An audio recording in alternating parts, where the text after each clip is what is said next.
আজকে একটা ইসলামিক ধর্মগুরু যাচ্ছিলেন রাস্তা দিয়ে, তাকে ধরে জিজ্ঞাসা করা হয় যে জিজ্ঞাসা করে যে কাকু এই সামনে একটা গাড়ি সামনেটা দেখো, সামনেটায় কি লেখা যায়।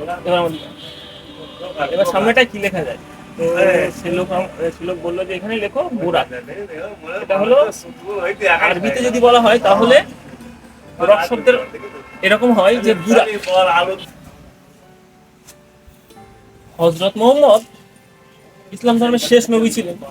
হযরত মুহাম্মদ মিরাজের রাতে এই বোরাককে ব্যবহার করেছিলেন। বোরাক একটি জন্তু বিশেষ যার গতি হচ্ছে আলোকবর্ষের গতির থেকেও বেশি। তো শুধু যে হযরত মুহাম্মদ ব্যবহার করেছিলেন এই গাড়িটা তা না, ইব্রাহিম মানে নবী ইব্রাহিম তিনিও এই বোরাক ব্যবহার করেছেন। এরকমই আর কি কোরআনে লেখা আছে। আমি যথেষ্ট মোটামুটি 2-5 মিনিট স্টাডি করলাম এই বিষয়টা নিয়ে, কারণ আমার জানার খুব ইচ্ছা।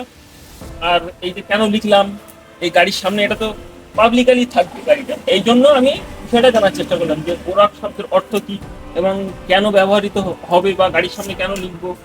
আল্লাহ দোয়া বোরাকটা এই হচ্ছে জন্তু বিশেষ বা বাহন। এটা হচ্ছে ইসলাম ধর্মের নবী হযরত মুহাম্মদ ব্যবহার করে।